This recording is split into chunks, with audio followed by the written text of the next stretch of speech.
Hello, everyone, and welcome to Supp Talk Radio. Again, I'm excited as always. I know I'm a broken record, but again, I'm excited for all the guests that I have, and hopefully you will be as well.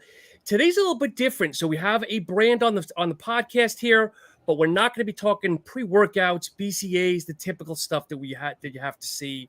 I'm excited for my guest today. It turns out we've known each other for a couple of years, came back around, and I'm going to stop rambling here. So allow me to introduce TK of Core Culture. TK, welcome to the show. Hey, Sean. Thanks for having me, man. I really appreciate it. I'm a big fan. Definitely. Same here, my friend. TK, for people that don't know you, maybe give us a little bit of your background. Were you an athlete growing up? I mean, what got you into the supplement industry? I did play a little sports growing up. I played baseball, but that really didn't get me into supplements. I got into music and like the creative arts for a little while. Up into my later teens. And then when I got into fitness, I kind of just fell into fitness. Same, I think a way that a lot of people do. You're in your late teens and you kind of like want to impress the girls. So, so that's kind of like, what kind of got me in the gym. But honestly, I wasn't like a huge weightlifter. I was more into like athletic performance and stuff like that. Even to this day, I'm still more into like that. But, I started a job at a little company called Cellucor years ago. It was actually called it was called Woodbolt back then, and then they changed the name to Nutrabolt, and they had a little pre-workout called C4. And I just started there, like sweeping floors and packing boxes, and just the lowest of tiered employee you can, hourly wage employee you can get. And that's really what kind of like gave me my into the supplement industry. And that was over 10 years ago. And ever since then, I just kind of got addicted to the culture of the supplement industry, to be honest with you. There's a lot of similarities with my personal ambitions as an entrepreneur and like your abilities to really scale things in the supplement industry. I think it's it's a fascinating industry. And yes. It's embodied with fitness, which is something that I'm spiritually and emotionally connected to. So I think it's just something that's always kind of stuck around. And then as I got more into like design and media and stuff like that, it just kind of was a no-brainer to honestly, I didn't really have a choice because all my contacts were all involved in supplement industry. So when I started like designing stuff, people were asking me for like designs and things like that. It was always for like supplements. It's not like I had a choice to really be a marketing person for any other industry, honestly. So it was just sort of serendipitous. It's just meant to be, I guess. So you've probably seen a lot over the last, I'm going to say 8 to 10 years, a lot of changes, good, bad, and different, obviously. Yeah, the whole gambit. So, I've been a part of a bootstrap, zero funding companies. I've been a part of a zero to top of the mountain corporation. Cellucor is, I think, probably one of the highest grossing pre-workouts in the world.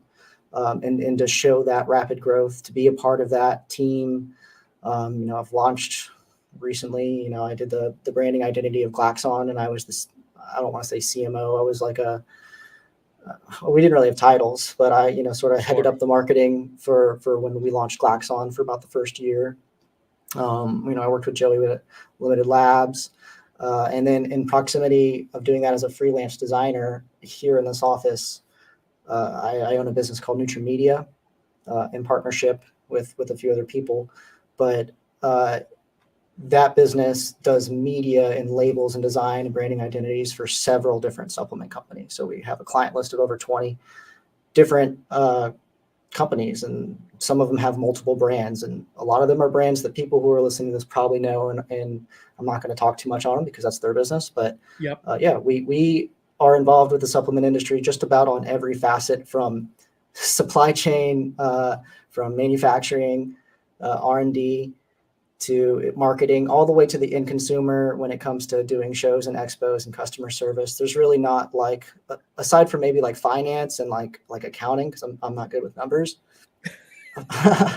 I've kind of been a part of it all in some small role.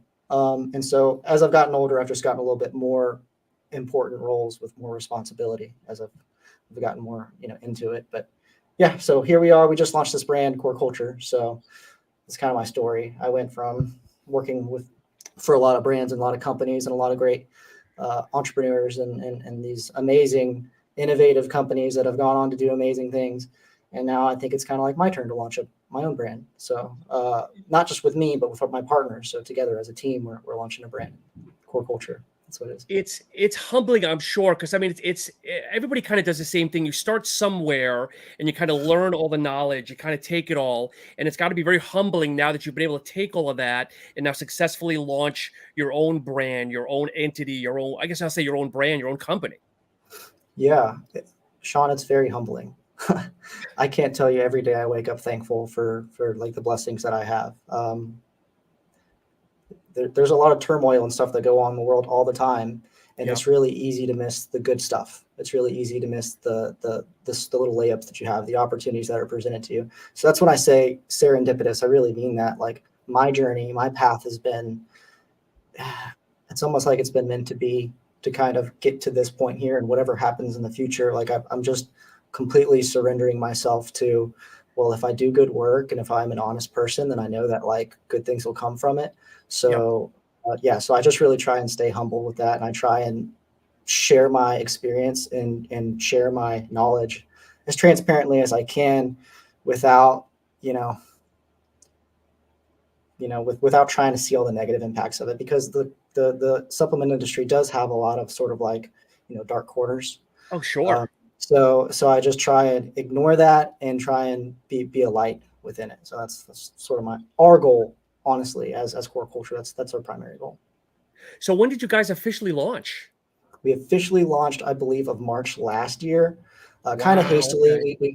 We had to get some products out to market for lots of different reasons. But when you're trying to like trademark and copyright your naming and all that stuff, like we were recommended to go ahead and start creating commerce. We have a lot of stuff in the line and in our pipeline that we want to launch that have taken a lot of time, and obviously like pandemic and things like that have slowed things down, supply chain. But luckily we have a mentality of a long game, so we're willing to be very patient and make sure that Yep. we do things the right way.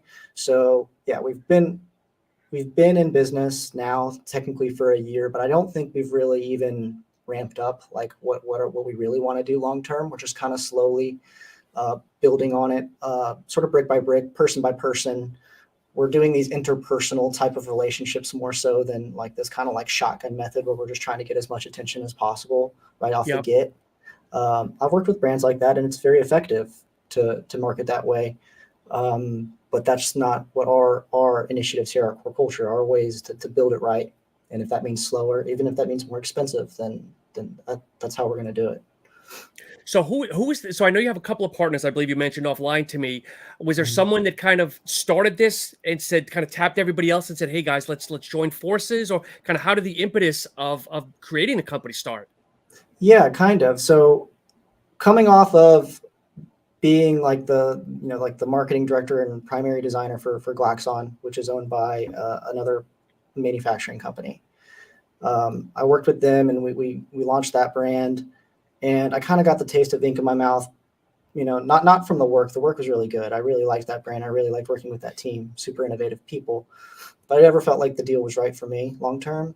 Sure. And so I was like, okay, I want to be a freelance designer now that I kind of got my name out there, and I know that I can actually make cool brands that have an impact, on a large scale. Which is, if you're a designer, that's usually the goal. It's not always about money. It's about how many people can I touch with my work.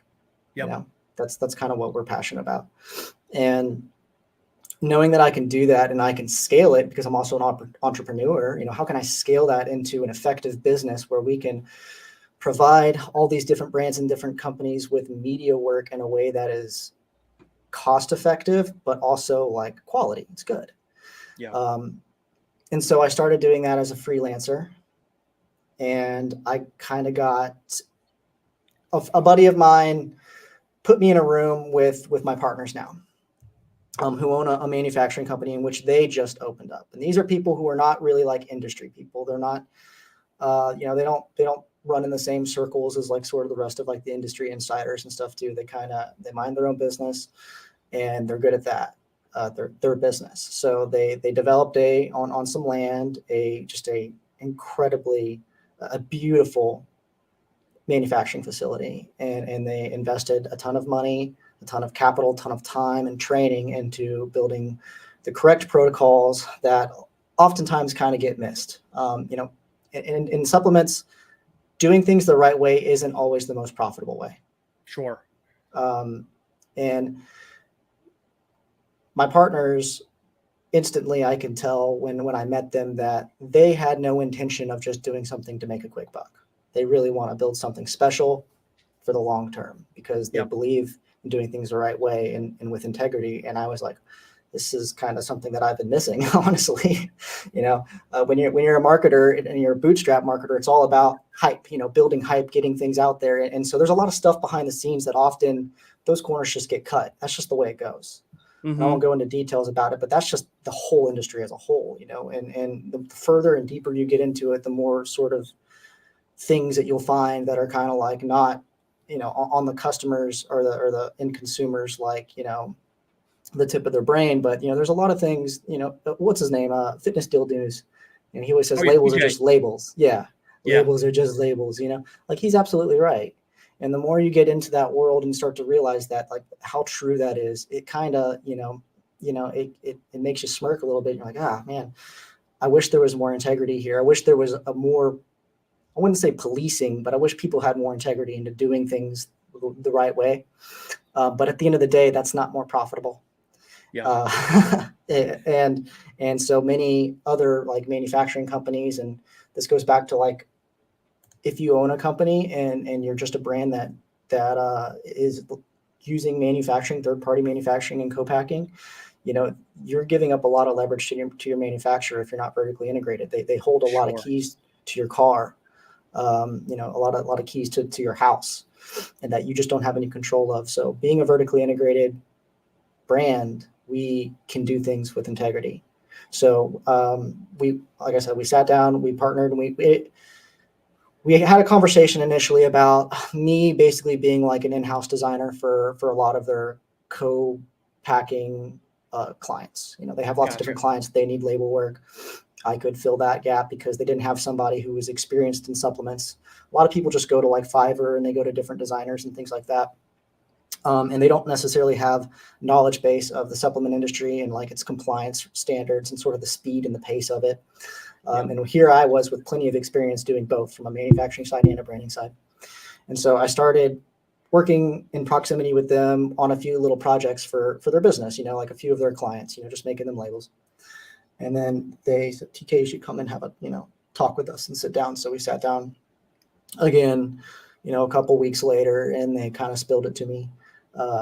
Frank, who is one of the owners of Veridicor, which is the name of the manufacturing facility, it's a family-owned business, and it's a brother, a sister, and her husband, Ramsey. Nicole is Frank's sister, and Derek, who has a lot of industry experience. He's worked with many manufacturers over the years. Just an old musclehead, he knows it in and out. Respect the hell out of that guy. And so they all kind of grouped together to make this manufacturing facility, and they sat me down and they were like, well, we want to have our own in-house brand.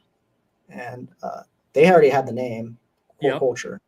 They had everything already filled out. They had already had it trademarked.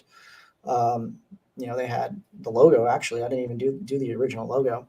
Oh, okay. And they said, we want to make this into, they were kind of telling me the ambitions, sort of the scale of it, and it's very ambitious. And I was just like, guys, I just got done doing this. I just came off Klaxon, which is hotter than a rocket, right? Like it's a very popular brand, but I gave my all. I really lived that brand. I don't think people really understand how much sacrifice I put into help, like launching that brand. I'll never get the credit for it, but like, and I don't want all the credit for it. We did it as a team, but you sacrifice a lot when you're kind of like heading the main frontal facing publishing of a brand. You really have to live, or then it's not authentic. And only the good brands are authentic. And what makes them authentic is people behind the scenes living that brand out and doing the not sexy work. And so when you spend so much time doing that and setting aside other things in your life, basically putting it to the side to do this one thing, it takes a lot out of you emotionally, especially from a design standpoint, because you're Yeah. putting your creativity into it. So yeah, coming off that brand, I was I was a little like, I don't want to like jump in bed right now. Okay. I just want to design people's labels, make a good living off of that, charge them what I think it's worth, and be selective with my clients. I don't want to Sure. work on stuff that I want to. And this, it's just frequency. We just aligned so well immediately that it was like, okay, your values are aligned with my values, and so it just makes perfect sense to launch this brand or to come on and be a part of it. So most of the primary concepts of like what the products were going to be and its direction, I got to give credit to like Nicole and Frank and Ramsey, because they've obviously already had in mind for a long time that they wanted to launch this brand. They just needed the person like me to kind of come help, make it happen. And then obviously on the back end, since they own the manufacturing facility and they got Derek behind there, who's great with R&D, supply chain and sourcing and all that stuff, he can make the products happen. I can make sort of the marketing happen. So it just was sort of it was a perfect storm for us to come together and meet. I just thought it was meant to be. Again, like I said, I'm just kind of letting the world speak to me, and then I'm just trying to like breathe it back out. That's really what we're trying to do as a whole. I think we all do that at Core Culture. We're a small group, but we keep our circle small because we like the energy that we give each other. I think it's positive, and we want to broadcast that out through our brand. That's a primary goal. So TK, did you go to college for marketing, or was it just something you picked up kind of on the fly and Google and everything else? Nah. Yeah, University of YouTube, baby. Nah, just my last name's Knox, so I went to the School of Hard Knocks. I've learned everything the hard way, Sean. And there's nothing wrong with that. I mean, there's nothing wrong with that. Yeah. So what made you guys decide? Maybe you can talk about this, because when a brand comes out, 99% of the time, their first product is a pre-workout. And obviously you guys are not in the pre-workout space. Is that done by design, or like, I mean, let's face it, everyone's got pre-workouts and so many are the same. I mean, let's be honest. It's the same 5-6 ingredients, but that's where the money is. And you guys do not have a pre-workout. Is there a reason behind that?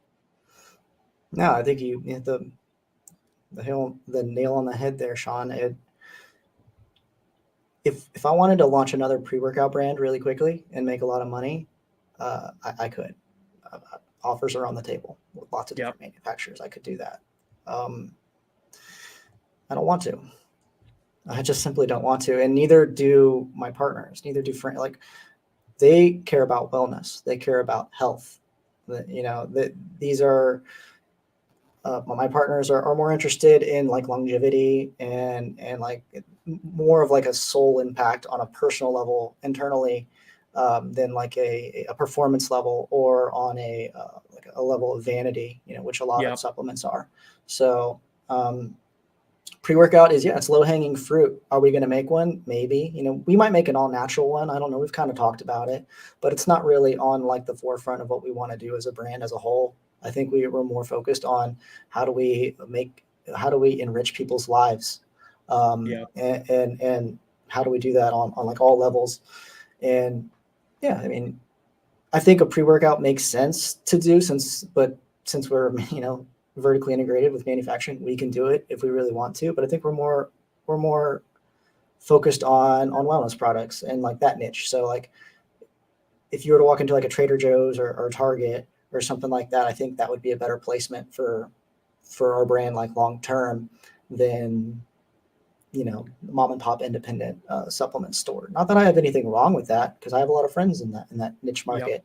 It's just I don't think that's where our vision for our customer is long term. We actually have an older demographic, between like mid 30s to like later 50s than the 18s to 20 somethings. And if you want me to sell a product to 18s to 20 somethings, I can make you a really gimmicky pre-workout label, and we can, like you said, 5 ingredients, formulate something crazy. You can always go to some manufacturer who, they'll put anything you want in it, if they got it. And then you can sell it really, really quickly and you can pretty much name your price, you know? Yep, yep. So like, can we do that? Yeah, but that's not what we want to do that. We don't want to do that because I kind of want, I want to do things with integrity. I want something that has legs. I want something that I can do long-term. I don't want to Yeah. just build a brand and sell it in 5 years.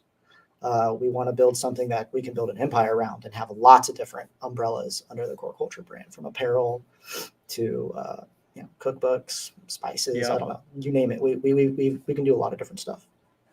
You used a very key word that I think a lot of companies miss nowadays: vision. Okay. Mm-hmm. I mean, let's be honest. You've been in the industry for a while. I've been in the industry for a while. The barrier of entry for supplement companies, there is none. It's like, I've got $3,000. I can make a run of a pre-workout. I can make a run of whatever, but they don't look at that big picture. It's very rare nowadays. I don't want to stereotype everybody, because we can talk offline to some of the key people we both know and respect. Okay. Mm-hmm. But I think a lot of people just say, oh, really? I can make X amount of margin and I can do this and that. And I'm just going to drop a pre-workout. I don't care who I'm going to aim it to. I'm going to drop a product. Doesn't matter my demographics. They don't have that vision. They don't have that marketing plan. They don't have the overall strategy. And for a newer company, it sounds like you guys have that vision. It might not be concrete, but you have a vision. So I got to respect you guys for that. Yeah, thank you. We definitely do. A vision and core values is at the essence of what we do here at Core Culture. Everything is embedded in what our values are and what our vision is, and a lot of it is based off of things like integrity, passion. Yep. Do things with passion. Do things that you love. Do them with purpose. Do them in a way with humility and respect for our fellow humans. Yeah, you're right. Not a lot of other brands do that. But as somebody who does like designing for brand identities, that's some of the first questions I ask for like our Nootromedia clients. It's like, all right, well, let's sit down and talk about what your core values are and how does that apply to the long-term vision of your brand. Some of them are really all about it, and those brands turn out to be usually the biggest and the baddest in the industry, whereas the Yep. ones who just sort of want to turn around a product really quickly and they just want me to make them a logo for a couple $100, they kind of come and go. It's like, I'll do either, but if you really want like a powerhouse brand long term, you should really think these things out, and you should align with the right people that have the same values that you do. That, or it's kind of built on a house of cards. It's just going to kind of crumble. Great analogy. Mm-hmm. So, and I mean, there's a lot. I've worked with a lot of brands, and I'm not new at this. Not my first rodeo, so I've seen it. I've been a part of brands that have crumbled. So it's like, trying to figure out like the goods and the bads from these different things, and trying to use that experience to make something that gives me purpose is now what I'm more focused on than just creating something that's going to make me a whole bunch of money really quick. I'm fine. Like I got everything that I want. So at this point, it's all about doing things with purpose more so than just doing something to make me a bunch of money. The money will come. Do a lot of clients, and I hope it's not going to put you in a bad light. Do a lot of clients come to you with a clean slate, just saying, listen, make it for me? Or do a lot of people have in mind, look, this is my logo, this is the idea, and obviously you're going to tweak it?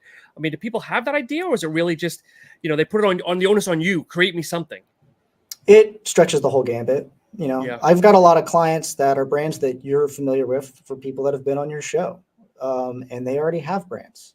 They exist. They already have labels. They already have logos, and they just want me to kind of help them elevate it, almost more like a consultant sort of design sort of aspect. So like we do that, and then some people come to me with nothing.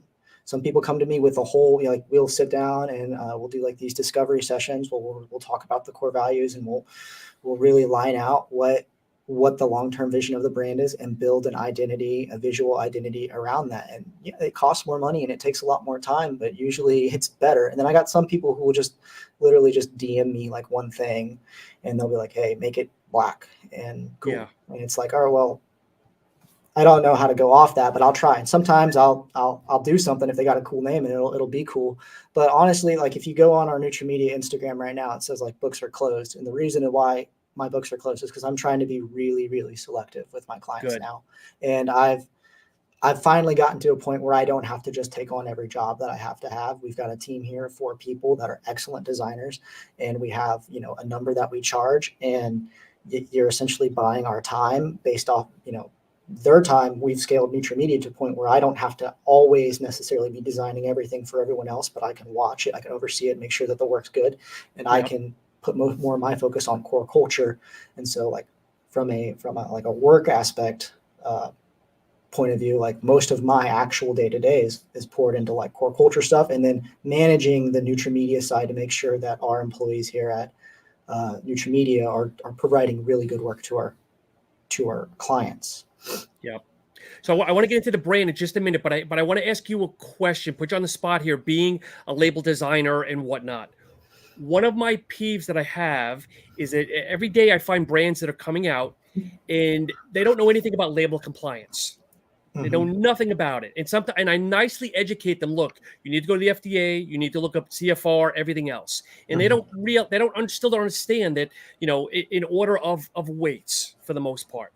So when I ask them, listen, do you realize you're doing this? They put the blame on the actual label designer. They say, oh, well, the label designer didn't tell me that, or the manufacturer didn't tell me that.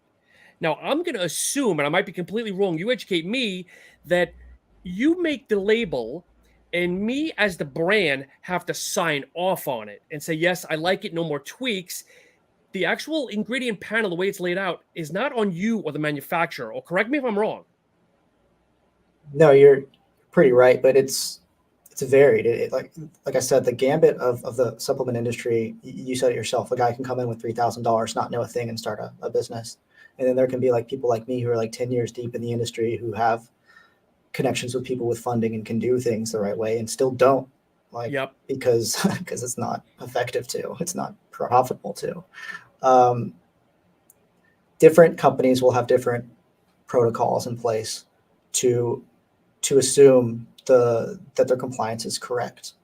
I do my best to try and steer people towards the path of like good compliance, but at the same time, there's a lot of differing opinions on compliance too. So like when you get on behind the curtain of like the manufacturing side, most of the time it's up to the manufacturer to assume the liability to make sure that everything on the label is correct. If they're actually like a GMP regulated facility that gets audits like by, Certified Sport or NSF or something like that, then they're going to be very strict. They have to hire people to do their quality control. They'll go out to outside consultants that make sure that everything that they're running is like legit, because at the end of the day, they're going to get audited. They're paying for people to come and audit them. It's the reason why I really like working with Veridicourse, because they literally pay people to come and slap their hand and say when you're doing something wrong, and then train and teach them how to do it right. Not all manufacturers do that, and the consumer doesn't care because a lot of the stuff is not compliant. But yeah, I've got some clients that they simply don't care.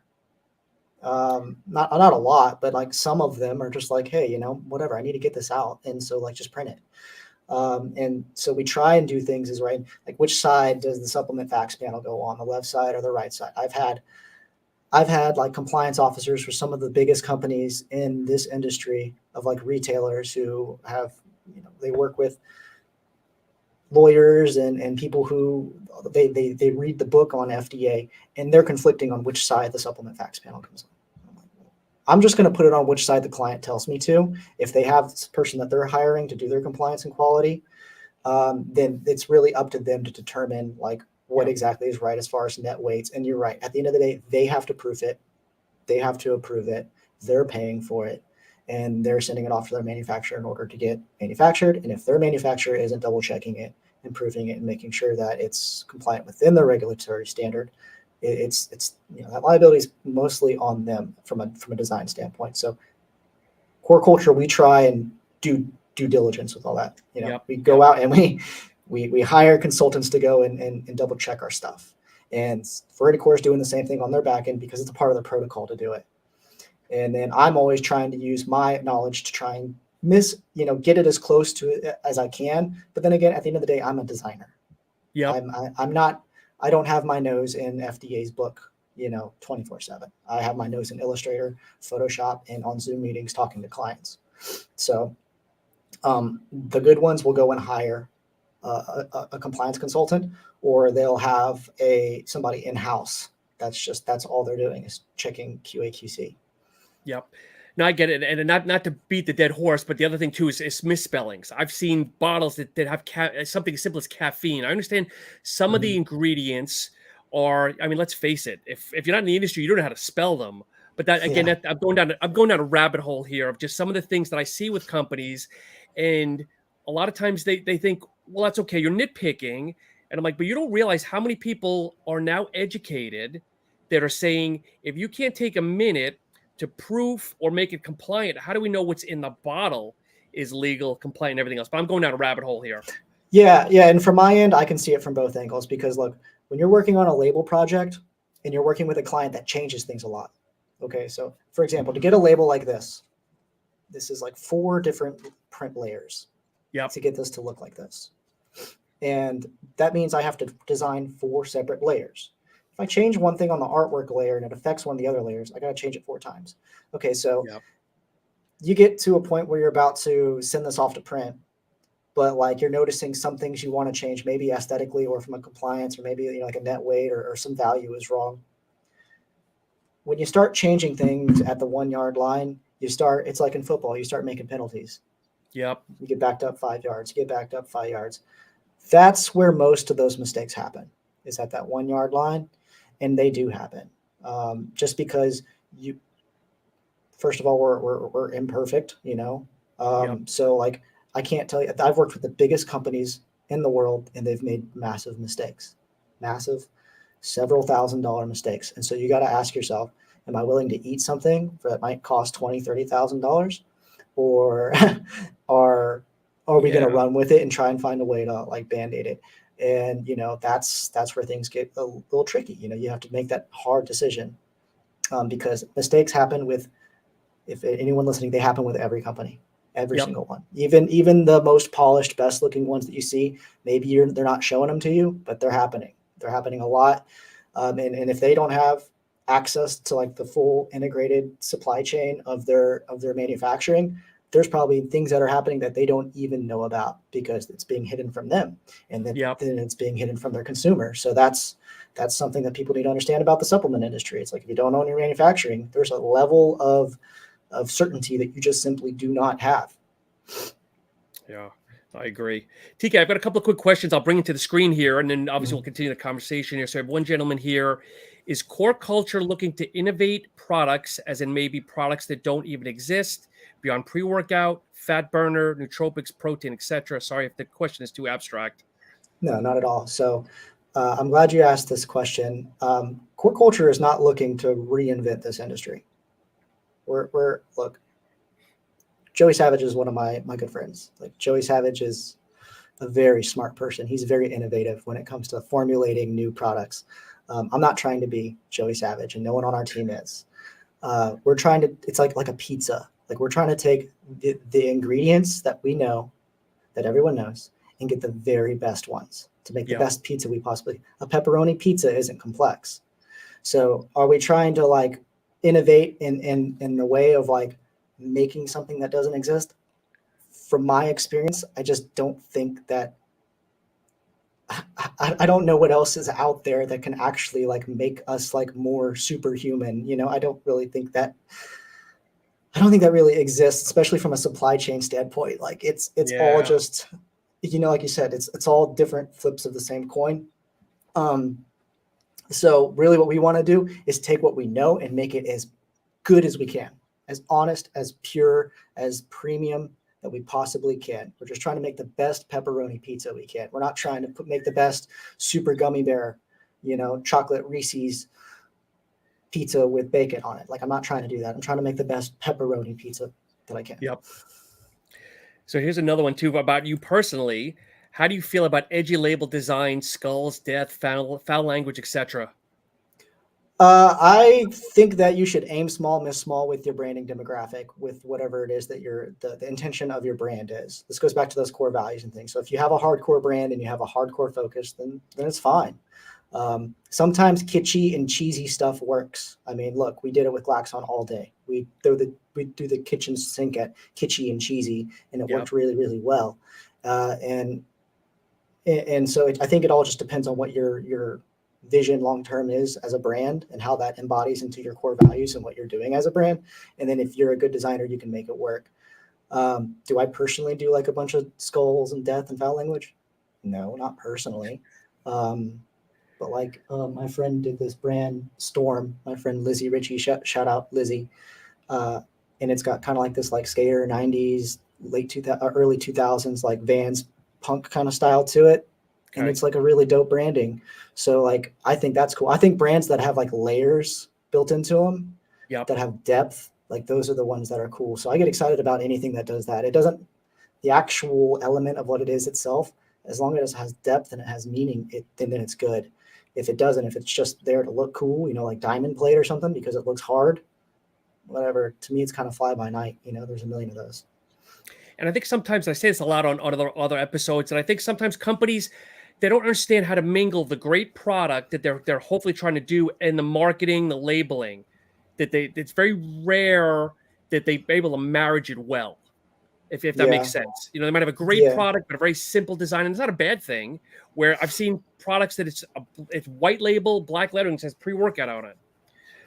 And I think it goes back to authenticity and back to that last question about like, are we innovating with products? No, but you can innovate with marketing. Yes. You can innovate with supply chain. You can innovate those ways. Like there's other places to innovate other than R&D. Actually, R&D is like one of the most simple places where people think that's where all the innovation is. But at the end of the day, people just want products that taste good and that are, inexpensive and that do what they say they're going to do and are readily available, accessible to whatever the convenience is, whether it's retail or Amazon or whatever. Those are the things that sell products. It's not about how much caffeine is in it. Honestly, but that's just hard data talking. Yep. That's just hard data talking. People care more about those things than they care about the other things. I'd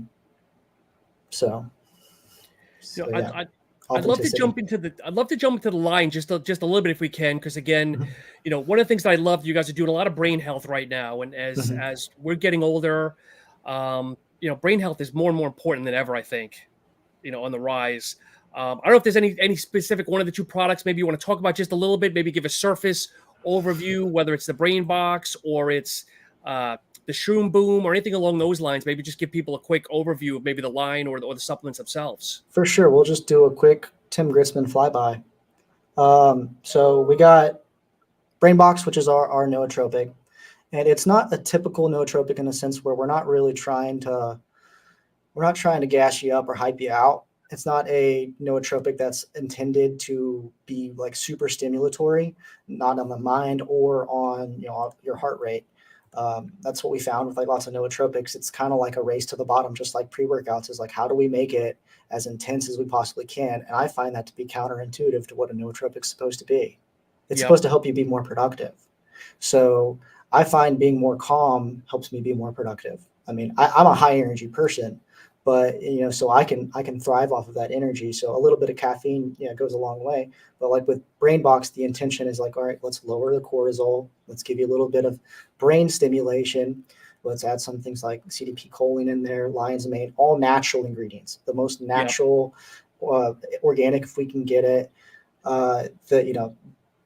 We're not trying to make people surpass what they can be, fundamentally from their what their body is capable of doing. We're just trying to optimize you to that peak of what you naturally should be at. I think a good product isn't one that makes you super gassed up and hyped up. I think a good product is one that almost you don't feel, you just feel good.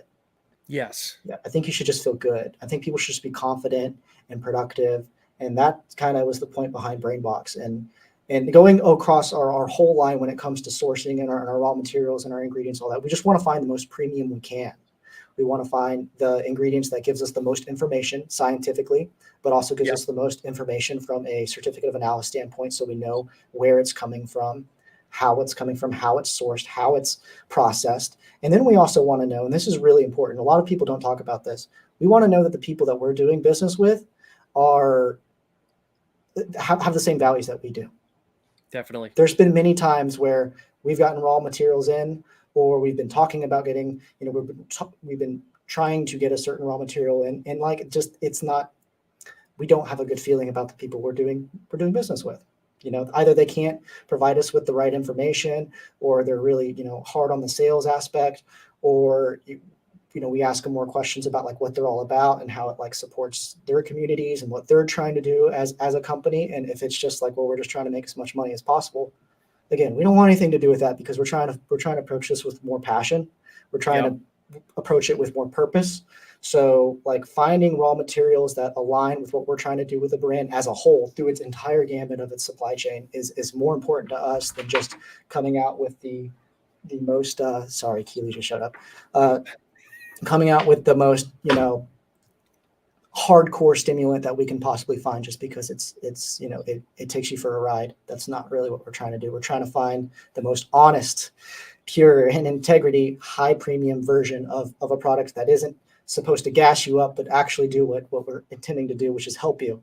That's the goal. That's the mission from a product standpoint. So the one thing I really like, and I just pulled up the ingredient panel here for the boom box, is obviously I love the rhodiola. I mean, that's a product that I don't think a lot of people know about, but it's starting to get a little bit more notoriety, which I think is great. And then also, okay, so I'm going to date myself. I worked for a vitamin store as a store manager for a vitamin store in the late 90s. Okay. And ginkgo biloba had just come out. And ginkgo biloba as a standalone, everybody was buying it like crazy because, again, it was the next great brain drug. And I feel that it kind of died off over the years, and now it's making a resurgence. And again, I like it, the fact that it's in your product as well. Yeah. So with the ginkgo and also like stating its standardization is important to us. What we try and do when it comes to sourcing these, like when formulating the product with the ingredient, it's, can I find substantiated clinical evidence that at least gives us enough to go off to be able to market our product in a way that we feel like is transparent. Yep. So a lot of these herbs, ginkgo, rhodiola, even bacopa, like they're still studying these things. And because they're not like big pharma funded studies, like the studies are kind of few and far between. So you're just kind of having to sort of, pick and choose. And I hate the term, but like cherry pick from these studies to determine like, does this do what, what we're able to clinically substantiate. And so therefore we can market it that we know that we're doing this with integrity, where it does what we're saying it does what it does. And I think with a lot of this stuff, like I think the jury's still out, to be honest with you, because it just needs more clinical evidence. But what we do is when we put it into a product, first of all, we're trying to source the best version that we possibly can based off of what the evidence that we have that's provided to us. And then we try it. Does it work? Does it make us feel the way that we want it to feel? And if it does, then that's good enough. That's good for me, So like ginkgo, for example, helping with memory loss and improving your cognition and your cognitive enhancement. Like, can I say that like that ingredient in particular is like the thing that pushes BrainBox over the edge to make it more, superior than nootropic A or B? I think it's in the eye of the beholder, person who takes it. Does it help you? Because it's an all natural supplement ingredient, and we try and source the very best, most honest, most premium version that we possibly can, and put it in that product. And does it help me? Absolutely, it helps me. I love BrainBox. I think it's a really great product. It's actually very luxurious. It's a very expensive product. It's probably our most expensive product that we make. And our Shroom Boom is incredibly expensive too. People don't understand that. Mushrooms mostly are pretty inexpensive, but ours are wicked expensive because we go that extra mile to get the good stuff. So I'm still having to do a better job of educating the customer on that through things like TikTok and Instagram and things like that, which we're doing. But something we can improve on is better educating our customers on like why this isn't a Honda Civic, but it's a Ferrari. But at the same time, it's like, this isn't a Ferrari that's intended to go 120 miles per hour around the track. This is a Ferrari that, I guess, more like a Bentley. Like it looks good cruising down the road. It's just supposed to do what it says it's supposed to do. We're not trying to kill anyone. We're not trying to do anything crazy. We're not trying to reinvent the wheel. We're just trying to optimize people's lives. TK, do you recommend, so if someone goes to the website and sees obviously the Shroom Boom and obviously the Brain Box, is this something they can take together, or is it something you really want to say use one product for a certain amount of time and then offsuit with the other one?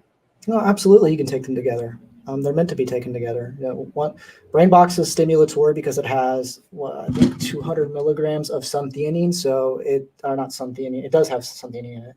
Of Anova tea, which is caffeine from green tea. So it's a trademarked version of green tea caffeine. Again, it goes back to that. How do we get the most premium version of a natural herbal version of caffeine that we can get? We found Anova tea. And, that's not really that much. Also, when you consider the choline, the rhodiola, the L-theanine, and the shodan ashwagandha that's in Brain Box, like all that stuff kind of like, it's not meant to gas you up. It's meant to kind of more balance you out. Bring your cortisol down so that you're just cool. You're just stable. You're here. You're present. That's the whole point. So like adding mushrooms into that complex, like who wouldn't? Mushrooms are just great. Everyone should be taking mushrooms all the time. Like they're just great for it. Let's highlight legal mushrooms. Yeah, legal. Okay, so they have the term medical mushrooms, and I think that's kind of a kitschy term, but that's the one we're sort of using because that's the one that is provided to us in the documentation from our source. So, medical mushrooms being like lion's mane, reishi, shiitake, maitake, turkey tail, anything that you find in Pico 2, I guess is kind of like the big one that people are familiar with. We just went like the extra mile and said, well, how do we get like the most premium one that actually has documented evidence that says this is actually the best that we can possibly find. It has the most beta glucans in it, in which is the thing that you want. Like if you buy protein, you don't buy protein to get like, all the added aminos and I guess some people do, but like the extra stuff, well, this has inclusions and things like that in it. Like I'm not crazy about that. Like if I go and buy protein, I just want protein. Like that's what I'm sitting my money on. Well, okay, that's the way I feel about mushrooms. If I'm buying mushrooms, I want the beta glucans.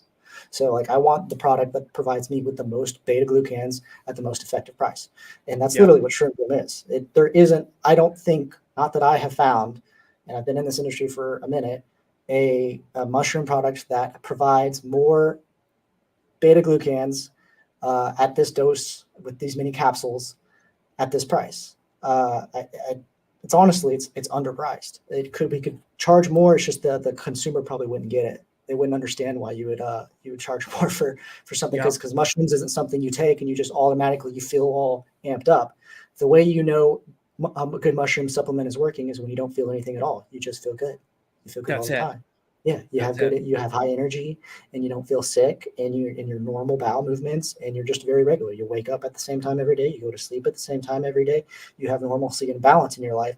This is something that mushrooms help do. This is something that Brain Box does too. So you can, you can take them together, and I take them together, and I feel like my life is very balanced. Do you recommend either products with food or without food? Either or. Okay. If you're kind of sensitive to stimulants, then maybe Brain Box with food.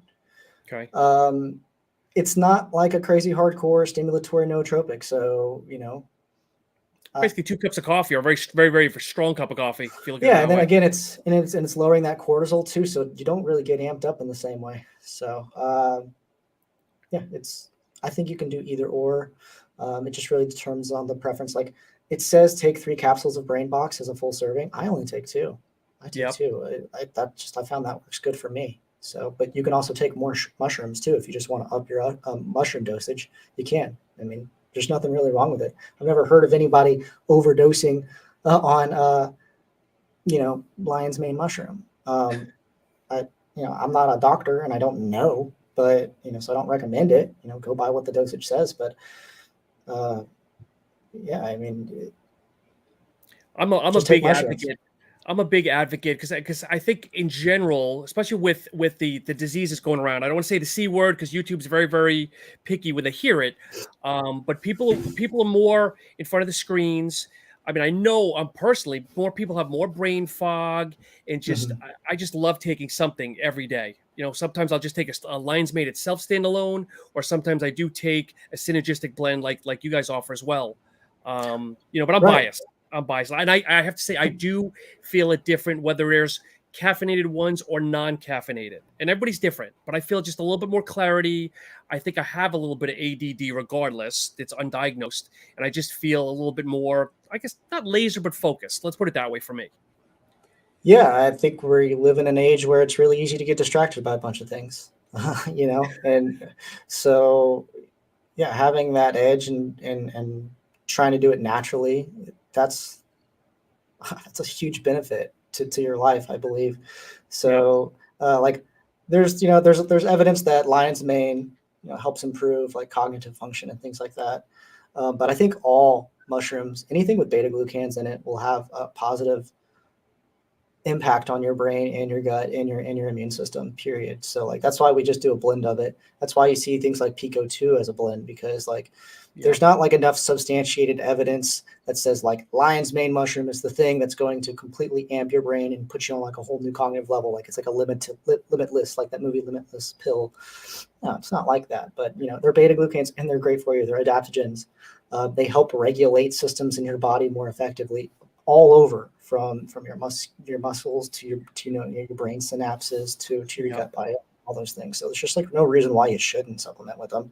They're just a great additive to any. I mean, people will take multivitamins every day, not really knowing what all the different vitamins do. So, That's it. But mushrooms can easily be added to that multivitamin, and you can find within like saturation of 2 to 3 weeks, like, hey, I feel better. Like I can't explain it, but I feel good. And I don't feel like, amped up. I don't feel crazy. I don't feel like I'm taking something that's like altering me. I just feel good. Yeah. TK, I know we kind of talked a little bit about sourcing, but I had someone just comment here. Is it generally tough on sourcing from the supply chain side, quality and integrity of sources/suppliers? Yes. Yeah. Yeah. The further you get back into this game, the weirder and weirder it gets. And the harder it is to vet people, because sometimes it's like the marketplace wants something now, and they want something effective now, and obviously they want it cost effective. They want it to be as cheap as possible. So always going with the cheapest option isn't always the one with the most integrity. Bingo. And it's not the one that's the most quickest and efficient either. So you're wondering, like, we're a year in and why we only have 4 products right now. That's your answer right there, because it takes a lot more time to get the right stuff and to get it vetted, and then to get it manufactured, and then to get it tested and make sure that it meets all the label claims and things that we want. Like, we're still working on like all of our organic certifications for all of, all the products that can meet that claim. But like our protein's 100% organic. You don't see 100% organic, like USDA organic on the label now, but we're working on getting it, because it just takes time to get the certification, and it costs money to do the certification. It costs a lot of money. Speaking of protein, so you guys have was it a vegan? Is that what I'm remembering here? It's a plant protein. Yeah, it's 100% plant-based. So putting you on the spot here, obviously it's easier to come out with a plant protein than a whey protein nowadays. Is that why you went that way? Or was there another reason picking plant over like a typical whey that everybody else has? Well, it more aligns with what we're doing as a brand as a whole, Okay. because we're more like naturally sourced from the earth. Like we want to have the most pure type of product that doesn't have like adulterated processes that are involved in getting them to the marketplace. I'm not vegan, so like I like whey protein just as much as any other protein. I know that there's benefits of whey protein from like a complete protein source that they say, opposed to like plant protein not being as complete of amino sequence than whey protein. I think people are splitting hairs there. Personally, I think it really just kind of depends on like whether the product works for you and you like it and you like the way it tastes and the price point is right. But will we come out with a whey protein in the future? Maybe, but it just aligns better with their brand to have a plant protein. And yes, you are correct. It's easier right now to get plant protein. And there's a reason why we came out with unflavored, because we just wanted something that was pure and unadulterated. And we don't have to add in any flavoring systems or anything like that that might sort of like taint its organic, certification, which we're trying to get. We want something that we can say is 100% organic, and the easy way to do that is not even add any flavors or anything to it. So we just went with a blend of 100% organic plant components, from brown rice, quinoa. I mean, I think there's 7 different sources on here: pea protein, pumpkin seed, And every single additive in here, like the stevia for like the sweetening, there's, I think, I can't remember how much it is, but it's very little, is organic. Okay. And like even like the flow agents that are in the product are organic too. So Oh, nice.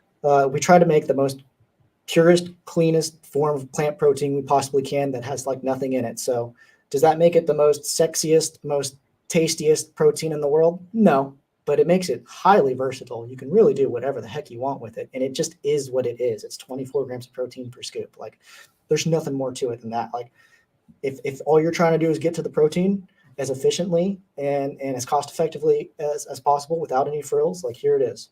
And Yep. it's plant-based protein. So I think it's a little easier on the gut when it comes to digesting opposed to whey. I have some like enzyme problems sometimes. So when I take a lot of dairy and things like that, it weighs heavy on me and I get gassy and stuff like that. So personally, yeah, I can tell a difference, but I also do like whey protein too, because let's be real. It tastes great. You know, it's hard to miss on a whey protein. You know, you can make them taste really good.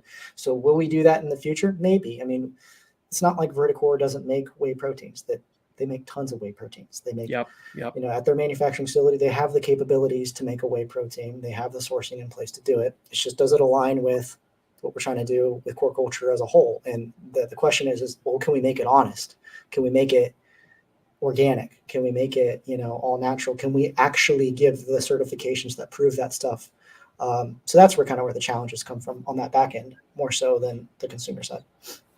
If you were to look at your crystal ball, okay, do you think a year, 2 years before we're actually back to normalcy regarding, you know, bottles and raw ingredients and everything? I mean, if I'm putting you on the spot here, and we could laugh about this in a year and say, look, we were still completely off, or, you know, do you even have a timeline? Would you think in your head about like when the world would be back to normal? Well, when I look at like, I guess normal that way. But again, I always hear the horror stories of, you know, I can't get bottle lids, I can't get lids, I can't get X Like ingredient, I supply can't get chain. Y ingredient. Yeah. No, I think we're just living in a new world now. I think things are, and I think they always have been.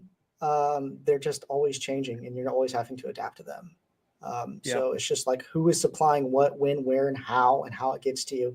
All those things are constantly changing. And so you're just having to roll with that and trying to like sort of like weed out the bad players in the process and align yourself with the good players in the process. So I think it's always going to be a challenge. I think with, you know, look what we're trying to do politically and like the South China Sea, like we can go in and get into all that stuff. So like it when you get onto the supply chain side of things, most of this stuff comes from, you know, Eastern countries, right? Sure.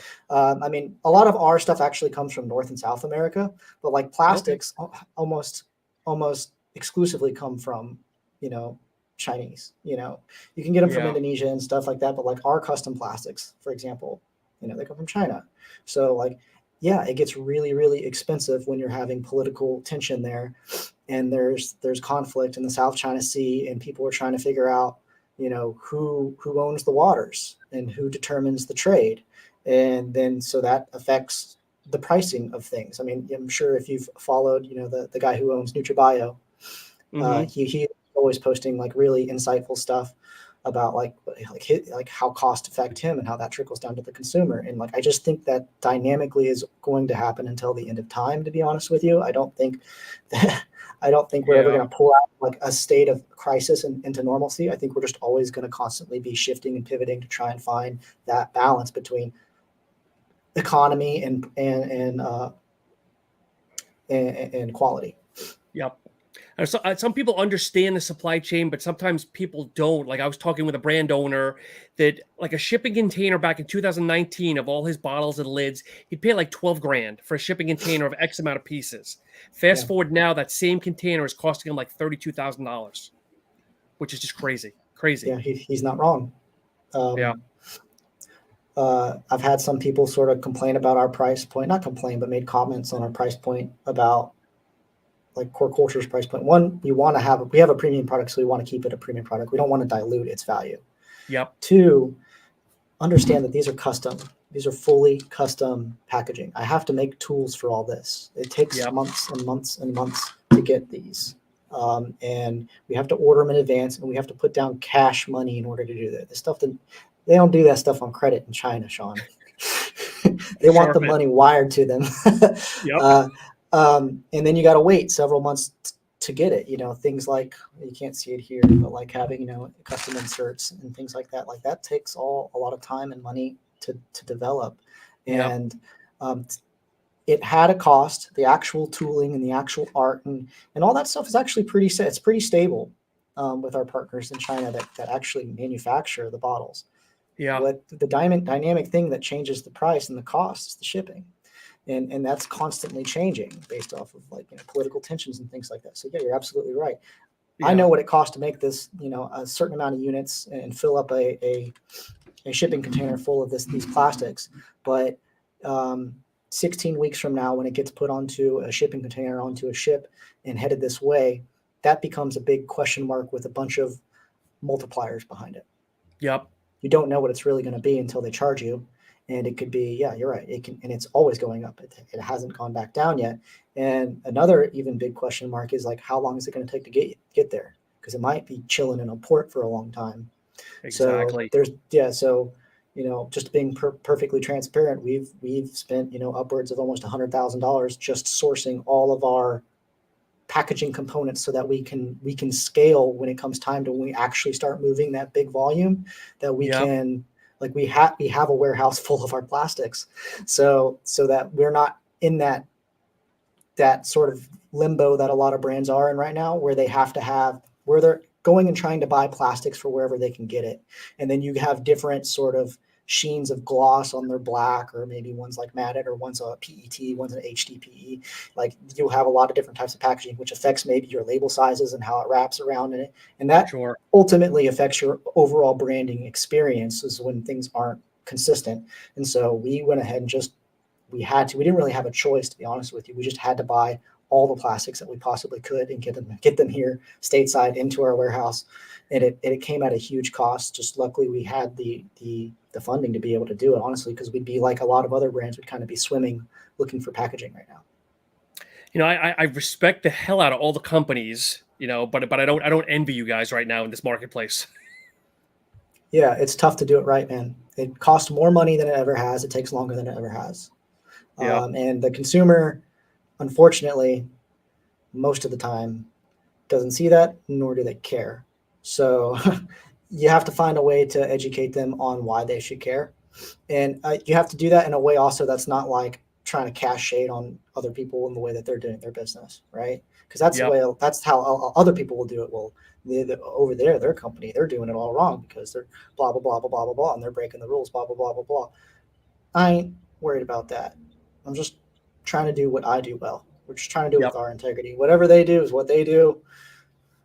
And I'm not trying to publicly throw shade at people and trying to make my brand look better or what we do look better. I'm just going to try and do what we do with integrity, and hopefully people see that and they embrace that and they want to become part of what we're doing with core culture. That's why it's called core culture. It's about building community based in these core values, step by step, trying to do things the right way, trying to listen, trying to learn and experience, and then get that frequency, get that train of thought together from a spiritual, from an emotional perspective, and multiply that and let other people have a platform to tell their story. Because at the end of the day, this brand it's much more bigger than me. It's much more bigger than Frank, and then Derek, then Nicole and Ramsey, our partners. That's why you don't want to see our face on a whole bunch of things. I don't want it to be about me. And that lends to why things like TikTok is tough, because you got to educate your consumer. But TikTok likes to see a face. Their algorithm likes to have a person. And then it's not like they like a lot of different people. They want consistency. So they want the same person. So you kind of got to have a face. And we're not a bodybuilder brand. So, I'm not a bodybuilder. So it's like, and we're not really an influencer brand. We're not just going out trying to find, whoever's the most popular based off of their views and their engagement. We're trying to find the right people that align with who we are as people. So I'm not in people's DMs banging them up constantly saying like, hey, join my affiliate program and I'll give you free stuff and 15% off. We don't do that. We find people that online, most of the time they come to us through the grapevine of our network that already exists. Like, hey, this is a cool person and they're doing cool things. And maybe y'all might have some, common ground here. It's like, okay, Well, let's talk to them. Let's meet with them. Let's get on a Zoom for a minute. And if we like it, let's go to wherever they're at and they come to wherever we're at. And we hang out and we see if we want to work with each other long term. And that's how we build our community. It's like this. It's not, it's not all this. Yeah, exactly. You found your niche, like you said, and you're kind of just growing it. You don't need to be 100,000 followers or 1 million followers. You grow it slow and organically. Great product, and you guys are doing it right. Well, luckily, we're very blessed to have the infrastructure we have, because not a lot of brands can do it this way. If you're a bootstrap brand and you're pinching every dollar, you can't. You got to go straight Kanye West. You got to go straight Donald Trump. You got to get people's attention and be as polarizing and wild as you possibly can so that you stay in the spotlight. We've been afforded the ability to not have to do that. We can do things without having to use these sort of black ops marketing tactics. It's just all right, slow and controlled and, with passion, with purpose, with vision, we'll get there, as long as we make a sound business platform as we go. And that's really what we're doing, what we're trying to do. And it doesn't come without its challenges. Of course. I think that it's all peaches. It's not. It's hard every day. You mentioned a typo earlier. I've made a typo on a very expensive typo on a label. And, what do you do? What do you do about it? So you kind of got to liquidate, the packaging and the labels that you have, because it just is what it is. That or what are you going to do? Burn exactly $20,000 or $30,000 of cardboard because there's a typo on the box. I mean, that's not really based on the core values of core culture to be, mindful of our planet. So, but it's a mistake that I got to own because I made that mistake. I made a typo on the label, so it happens. Don't think it doesn't. TK, if you have just a few more minutes here, I'll ask a few more questions coming in, and then we'll kind of wind down a little bit here. Mm-hmm. But I appreciate the time so far. So we've got, do you see CBD having a place in wellness products, flavor of the month factor and all that? I guess we'll stick to the CBD. Yeah, I believe so. I'm a fan of CBD. Will we see it in our products? I don't know. I think it already depends on what the manufacturing side is comfortable doing and how that conflicts with their NSF rating and all that stuff. I don't really know all the ins and outs of that. Yep. I've taken CBD and I've personally found a benefit of it. I do think you're right. It is kind of a flavor of the month sort of factor too, but I mean, that's just how supplements in general are. There's right now, creatine's hot. Creatine's been around forever. Why is it hot now? Yeah. But then again, CBD is also kind of in that same sort of spectrum of ginkgo biloba and bacopa, and even even some mushrooms where the verdict's still out clinically because there's no, let's be honest, MIT and Boston College, they're not putting millions and millions and millions of dollars based on studies trying to conceptualize this as a proof of concept type of ingredient that's going to cure Alzheimer's or something like that. And, or, the C word, that's where their money and their funding is going to. So that's where the most, the most legitimate studies are being funded. All these other ingredients, stuff like that, they're being funded by companies that need to find a way to, guys like Compound Solutions and these people that are selling raw materials, they're funding studies to try and find a way to sell their ingredient and give it legitimacy. Yeah. So those studies are, they're $30,000, $40,000, which is still a ton of money, but it's not they're multi-million-dollar studies. So I think CBD is kind of in that same spectrum where it's there's validity to it. The clinical data is coming out that it's great. It's kind of on the fence because it's politically polarizing and there's different schools of thought when it comes to academia of how they feel about it because their narratives are being determined politically, right? We know that. So, so yeah, verdict's still out, jury's still out. At the end of the day, if you take it, if it works for you, then great. That's all that really matters. Exactly. And why don't more people use stevia in products, price, formulation, both? Yeah, I think people just, to be honest with you, flavor is the number one selling component when it comes to most products, especially powders and drinks. And Ace of Flame potassium, they taste better. Acid, malic acid, it tastes better and it's cheaper. So I think, people just determine things based off of taste and what's easier most of the time, whether it's good for you or bad for you, or whether it costs more or less. It's harder to flavor a product with stevia than it is with citric acid, malic acid, Ace K. and sucralose, right? It's just more difficult to do. So it just takes more time in order to get it right. It's the reason why we don't have flavored proteins out right now, because we're just taking our time to get it right. Yeah. We've tested tons of different protein flavors, and they're okay, but none of them are like, this is amazing, and plant protein. We just make it really hard on ourselves, Sean, to be honest with you. We just make it There's harder nothing than wrong it with needs that. to be. So getting a plant protein to be organic and taste good using, things like stevia is very difficult, and it takes time. So we're still working on it. TK, is there anything in the pipeline that you want to share or that people look out for in the next couple of months? We definitely have some in the pipeline. The next release, I guess I'll share it here, is going to be, I think people who follow my Nutri Media account, sometimes I'll show behind the scenes of designs, is an electrolyte. So it's just a low carb, no sugar, zero sugar electrolyte. It's kind of low hanging fruit. I think it's pretty easy to source and make it taste good, and make a mostly natural. They're from salts, so all electrolytes are from salts. We're looking at greens. We've been working on greens. We've been working on maybe a carb product, maybe maybe an all natural pre-workout. I don't know. So like, we're a very democratic business, and if there's other partners that like they don't feel like it aligns with something that they're personally going to take, then we just won't make it. It's just as simple as that. So we all agree on, like, we're all going to take greens, we're all going to take an electrolyte, and that aligns with what Core Culture is doing. So you'll see a greens and electrolyte come out from Core Culture in the future. We'll expand on flavors. We'll expand on our collagen offering. I didn't even talk about collagen yet. But yeah, we're looking to expand collagen into kind of like what Vital Proteins does, with an expanded line with sort of like collagen plus, added benefit, whether it's like, for sleep or for beauty or hyaluronic acid, as long as it makes sense for us to do it, we're going to look at doing it. And if we can source those raw components to be our standard of premium, then we're going to do it. There's no rush. A coffee creamer is in the works for, Really? we already did, Okay. yeah. So we did a seasonal release of a mushroom-based hot cocoa, which is just cocoa powder in our mushroom blend. And ended up tasting really great. So we're looking to maybe expand on that, maybe more into like the creamers. Maybe we'll add nootropic benefits. I think it'll mostly be based around mushrooms, to be honest. And I get just to kind of wrap up a little bit, again, I think that the nootropics is a huge category, but also the greens. I think the greens is kind of skyrocketing with everybody nowadays too. Mm-hmm.